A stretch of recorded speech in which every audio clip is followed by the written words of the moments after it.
ऐसा नहीं है कि आप आर्मी, एयरफोर्स, नेवी से हो या आप यूपीएससी से हो या आप दुनिया की किसी भी ऑर्गेनाइजेशन से हो कि तभी आप आरएनडब्ल्यू के अंदर जा सकते हैं। ऐसा नहीं है।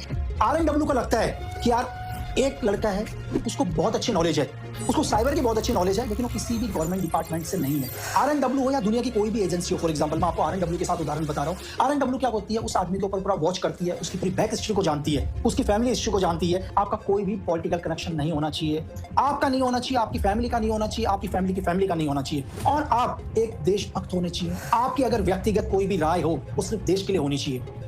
बहुत सारे लोग बोलते होंगे यार एक सीक्रेट एजेंट के अंदर क्या खासियत होती है। ऐसा कुछ भी नहीं है, आपके जैसे होते हैं यार। एक सीक्रेट सर्विस का एजेंट कभी आपको अलग लगेगा ही नहीं। अगर वो अलग ही लग गया तो आप तो पहचान ही लोगे ना यार ये एजेंट है। तो वो क्या होगा, वो आपके ही जैसा होगा, एक नॉर्मल इंसान होगा, आम लोगों की भीड़ में चल रहा होगा।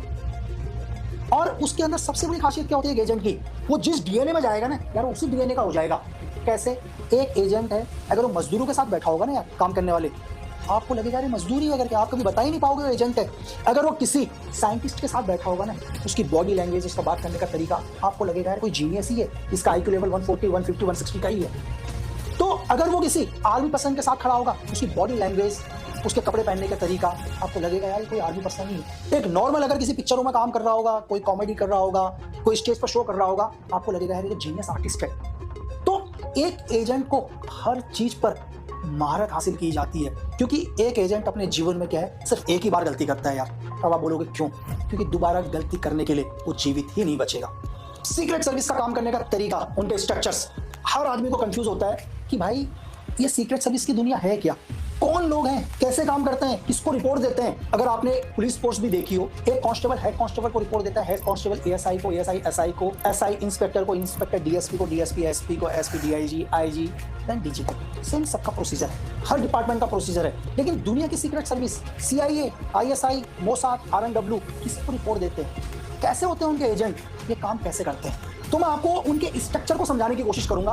किसी भी एक एजेंसी के पॉइंट ऑफ व्यू से आप दुनिया की सारी एजेंसी को समझ जाओगे। कोई भी एजेंसी अपने एजेंट्स को किसी भी देश में भेजती है, दो तरीके से भेजती है। पहला क्या है, एज ए डिप्लोमेट तरीके से। अब डिप्लोमेट तरीका मैं आपको बताता हूं कैसे, कि हर देश के दूसरे देशों के अंदर अपनी एम्बेसी होती है, जहां बहुत सारे लोग काम करते हैं, क्लर्क से लेकर, कुक से लेकर, सफाई कर्मचारी से लेकर ऑफिसर्स। तो कोई भी देश का होता है एक डिप्लोमेट तरीके से। फॉर एग्जांपल सीआईए हिंदुस्तान की धरती में अपने 10 एजेंट भेजती है, 10 में से 3 को क्या बना देगी, एम्बेसी के अंदर उनके ड्राइवर होंगे, क्लर्क होंगे, कोई खाना बनाने वाला होगा, कोई कंप्यूटर ऑपरेटर पर होंगे। लेकिन उनकी असली आइडेंटिटी क्या होगी, वो एक एजेंट है, लेकिन डिप्लोमेट पासपोर्ट पर क्या आएंगे या डिप्लोमेट तरीके से क्या आएंगे, एम्बेसी में काम करने के लिए। उनका एक ही काम होगा, हिंदुस्तान के अंदर इंडिया के ऊपर नजर रखना। सब देशों का सेम प्रोसीजर है। अब आप बोलोगे कि ये तो समझ रहे कि जाने का तरीका। दूसरा तरीका क्या होता है, एक इलीगल तरीके से जाते हैं। सपोज करो पाकिस्तान को अफगानिस्तान में ऑपरेशन करना है या अमेरिका को पाकिस्तान के अंदर ऑपरेशन करना है, ये तरीका होता है इलीगल तरीका। ठीक है, ये क्या होता है कि अगर सपोज करो कि मुझे पाकिस्तान के अंदर एंटर करना है जम्मू के एक बॉर्डर से, तो मैं क्या करूंगा कि पाकिस्तान का पूरा ध्यान क्या करूंगा, पंजाब बॉर्डर पर लगा दूंगा। मेरी बात समझे, पंजाब बॉर्डर में कुछ ना कुछ हरकत होगी तो पूरा पाकिस्तान कहां एक्टिव हो जाएगा, पंजाब बॉर्डर पर। लेकिन मेरा असली मकसद क्या होगा, जेएंडके से एंटर करना। मेरा ध्यान पूरा डाइवर्ट में यहां करूंगा, लेकिन मकसद कहीं और से होगा। ये होता है इलीगल तरीका। एजेंट्स इलीगल तरीके से भी किसी देश के अंदर एंटर करते हैं, ऑपरेशंस करते हैं। आपने बहुत सारे इंसिडेंट सुने होंगे हमारे देश के अंदर भी। आईएसआई के कितने एजेंट आते हैं, आप हर रोज देखते हो कि जम्मू कश्मीर बॉर्डर में मारे जाते हैं। ठीक है, सेम उनका इन्फॉर्मेशन का तरीका होता है मेरे भाई। तो ये हर देश के अलग अलग तरीके होते हैं, दो तरीके, दोनों में से कौन सा देश किस तरीकों को यूज करता है और क्यों करता है। कि किसी भी एजेंसी के कोड्स क्या होते हैं, क्योंकि दुनिया की कोई भी एजेंसी चलती है वो कोड पर चलती है भाई। हर एजेंसी के कोड होते हैं, नाम किसी के नहीं होते। मैं आपको एक पहला कोड समझाने की कोशिश करता हूं, स्पैरो। अगर किसी देश का ये कोड है स्पैरो, फॉर एग्जांपल सीआई का एक एजेंट पाकिस्तान गया और वो क्या करता है, ये ऑफिसर है, ये मेन हैंडलर है। हैंडलर क्या है मैं आपको बाद में समझाऊंगा, हैंडलर के ऊपर हम डिटेल से मैं आपको बताऊंगा। और वो अपना एक एजेंट बनाता है जिसका नाम रखता है कोड स्पैरो।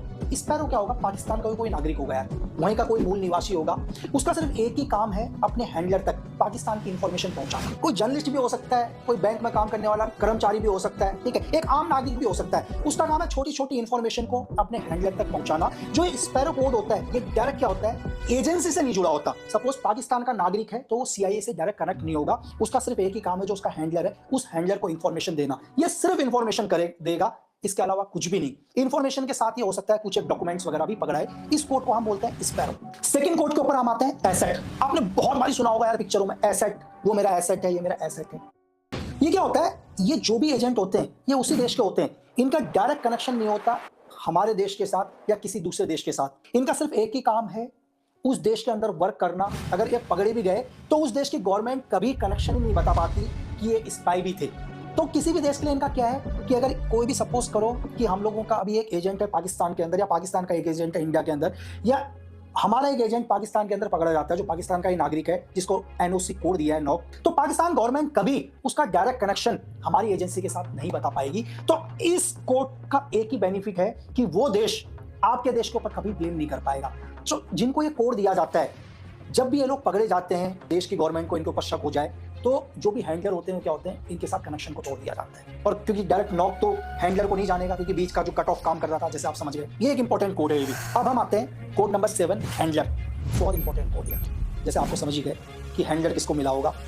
ये जो भी कोड होगा ये डायरेक्ट उस देश का एक ऑफिसर होता है, वहाँ की सीक्रेट सर्विसेज का, चाहे वो CIA का हो, FSB का हो, मोसाद का हो, ये डिप्लोमेट पासपोर्ट पर गया हो या डिप्लोमेट तरीके से गया हो, इनडायरेक्ट तरीके से गया हो, किसी भी तरीके से अगर किसी भी देश में रह रहा है, इसका डायरेक्ट कनेक्शन किसके साथ होता है, अपनी देश की एजेंसी के साथ होता है। लेकिन एक चीज़ बहुत इंपॉर्टेंट, हैंडलर एक वो इंपॉर्टेंट आदमी है जो हर जगह की इंफॉर्मेशन को या हर जगह के ऑपरेशंस को अपने देश की एजेंसी तक पहुंचाते हैं। ये डायरेक्ट अपने देश के साथ कनेक्ट होते हैं। लेकिन एक चीज़ और है, अगर ये कभी भी पकड़े जाएं, अगर ऑफिशियली गए हों, तो वो देश डायरेक्ट इनके ऊपर एक्शन नहीं ले सकता। अगर सपोज करो डिप्लोमेट पासपोर्ट पर चाइना का एक ऑफिसर MSS का उस टाइम पाकिस्तान के अंदर रह रहा है, और पाकिस्तान आर्मी को या पाकिस्तान ISI को पता चल जाता है यार कि ये जो एम्बेसी के अंदर रह रहा है किसी भी तरीके से, ये इनका कंप्यूटर ऑपरेटर नहीं है भाई, MSS का एक एजेंट है, तो पाकिस्तान गवर्नमेंट इसको अरेस्ट नहीं कर सकती भाई। पाकिस्तान गवर्नमेंट क्या करेगी, चाइना गवर्नमेंट को बोलेगी कि भाई आप इस आदमी को विड्रॉल करो, इसकी वजह से हमारे देश के अंदर अशांति हो रही है। लेकिन डायरेक्ट तरीके से आप हैंडलर को अरेस्ट नहीं कर सकते। लेकिन हैंडलर की बहुत इंपॉर्टेंट भूमिका होती है। बहुत सारे एजेंट्स, बहुत सारे स्पैरो, एसएक्स, स्लीपर सेल, सबको क्या करता है, यही हैंडलर ऑब्जर्वेशन करता है, और हर इंफॉर्मेशन को हैंडलर के थ्रू उस देश तक पहुंचती है। तो बहुत इंपॉर्टेंट है। अभी आपने जितने भी कोड सुने, उन कोडों को हम सब साइड करते हैं। अब हम आते हैं फील्ड एजेंट के अंदर। फील्ड एजेंट वो है जो किसी भी देश के अंदर जाके वहाँ की हिस्ट्री बदल सकता है। एक फील्ड एजेंट के भाई 3 ही टारगेट होते हैं, एक बहुत बड़ा लीडर, एक बहुत बड़ा ऑर्गेनाइजेशन, एक बहुत बड़ा देश। बिल्कुल सही समझे आप। एक बहुत बड़े लीडर को मारना है, एक पूरी ऑर्गेनाइजेशन को खत्म करना है, एक देश को ही खत्म करना है। एक फील्ड एजेंट दुनिया की हर ट्रेनिंग लिया हुआ, हर हथियारों में महारत हासिल, कोविड ऑपरेशन के अंदर महारत हासिल, कैसे आर्मी ऑपरेशंस करती है, कैसे गोरिल्ला वॉर किए जाते हैं, कैसे काउंटर ऑपरेशंस किए जाते हैं, इनको सब की ट्रेनिंग दी जाती है। और जो भी ये फील्ड एजेंट होते हैं ये 100% मिलिट्री से ट्रेंड होते हैं। मिलिट्री की अपर ट्रेनिंग यार, स्पेशल ट्रेनिंग, स्पेशल फोर्स की ट्रेनिंग, कमांडो ट्रेनिंग, मतलब आपको जितना भी, अगर आपने बॉन्ड की पिक्चरें देखी है, सब में इनको महारत हासिल होती है। लेकिन इनके सबसे बड़ी दिक्कत है जब ये किसी देश के अंदर ऑपरेशंस करते हैं, अगर एक फील्ड एजेंट पकड़ा जाता है तो 100% वो देश उसे डेथ पेनल्टी देगा। इसमें एक ही चीज़ है कि ये जिस देश के एजेंट होते हैं वो देश कभी भी इन्हें एक्सेप्ट करने से मना कर देगा। ये सिर्फ हमारे देश नहीं करेगा, ये दुनिया के हर देश का रूल है। बहुत इंपॉर्टेंट होते हैं। जैसे अगर आपने सुना हो कि आज के टाइम में एक अननोन आदमी दुनिया के हर उस आदमी को किल कर रहा है जो हिंदुस्तान को थ्रेट कर रहा है। हो सकता है कि वो कोई फील्ड एजेंट हो, हमारा ही नहीं, किसी भी देश का फील्ड एजेंट।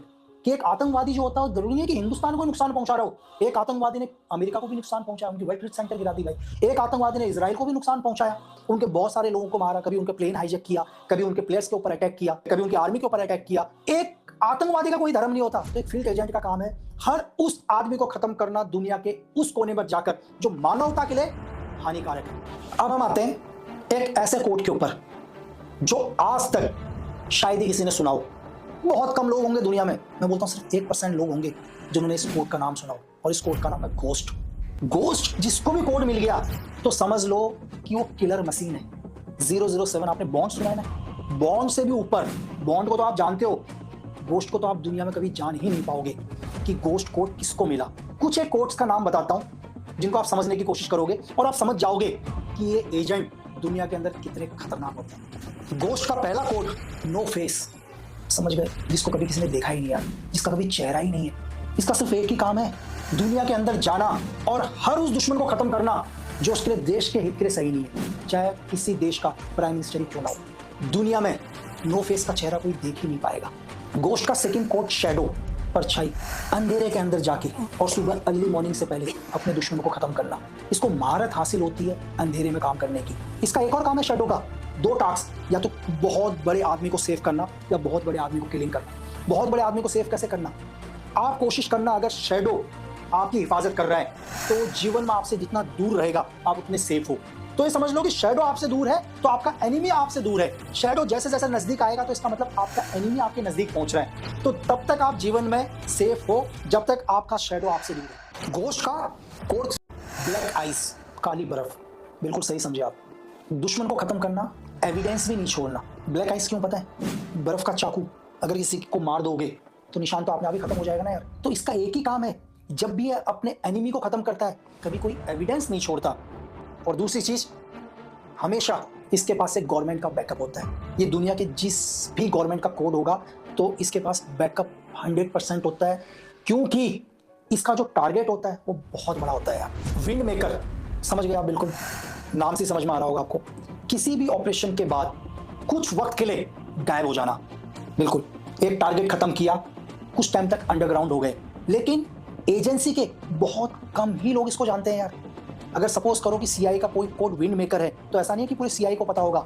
1 या 2 आदमी को ही पता होगा इस कोड का कि वो जो बंदा है उसका कोड है विंड मेकर। अपनी ही एजेंसी के बहुत सारे लोग भी इसे नहीं जानते। नेक्स्ट कोड क्लीनर, समझ गए? क्लीनर यार, सफाई करना। कोई भी ऑपरेशंस के बाद इसका काम होता है एविडेंस को खत्म करना। सपोज करो कि नो फेस ने एक ऑपरेशन किया यूएस की धरती में, तो क्लीनर का काम है उस एविडेंस को खत्म करना। अगर कोई भी एविडेंस छूट गया, इसका कोड होता है एविडेंस को खत्म करना और खुद गायब हो जाना और हमेशा गवर्नमेंट के टच पर रहना। घोस्ट का नेक्स्ट कोड साइलेंट ड्रैगन। अगर ये कोड किसी के पास है तो समझो उसका एक ही काम है, बहुत बड़े लेवल के आदमियों का हत्याएं करना, बड़े पॉलिटिकल किलिंग करना, ठीक है। लेकिन जब इतना बड़ा काम कर रहा है ये कोड, तो हो सकता है कुछ एक एविडेंस छूट जाते हैं, और वो एविडेंस क्या हो सकता है? डायरेक्ट आपके देश तक पहुंच जाए, आपकी गवर्नमेंट के ऊपर ब्लेम कर दें।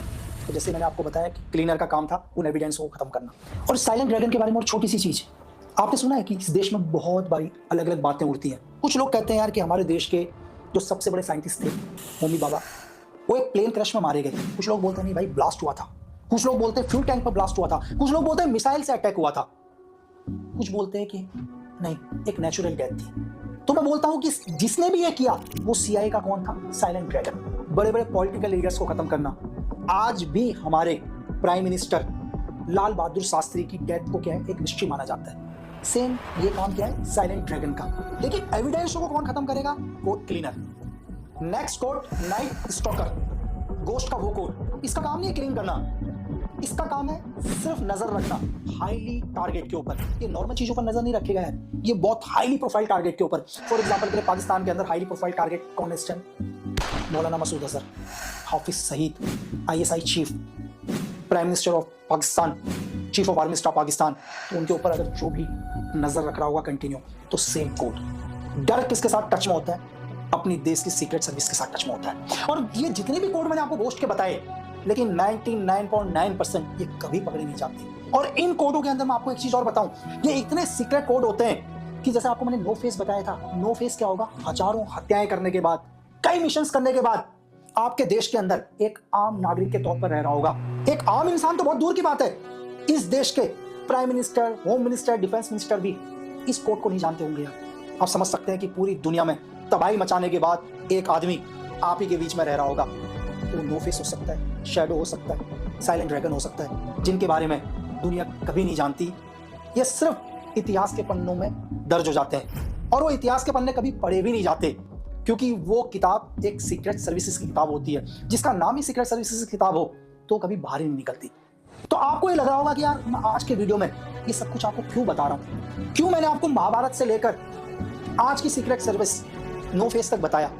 सिर्फ इसलिए कि आपकी, हमारी, हमारे परिवार की, इस देश की सुरक्षा के लिए एक आदमी एक अनजान कोड के साथ पूरा जीवन बिता देता है। दुश्मन मुल्क में रहता है सिर्फ इसीलिए क्योंकि आप सेफ्टी से रहो, हमारा देश सही सलामत रहे, हमारा झंडा हमेशा लहराते रहे। वो अपना सर्वोच्च बलिदान तक दे देता है यार, और आप कभी उसके बारे में जान भी नहीं पाते। आप खुद महसूस करो कि जब आप कभी रोड पर जाते हो यार, आप किसी बुजुर्ग की हेल्प करते हो या किसी गरीब आदमी की हेल्प करते हो, आपको कितना सुकून मिलता है। आपको दिल को लगता है यार कि मैंने आज क्या काम किया, किसी की मदद करी, आपको इतना सुकून मिला। तो मैं आपसे ये कहना चाह रहा हूं कि कल आप इस देश के सीक्रेट सर्विस का हिस्सा बनो,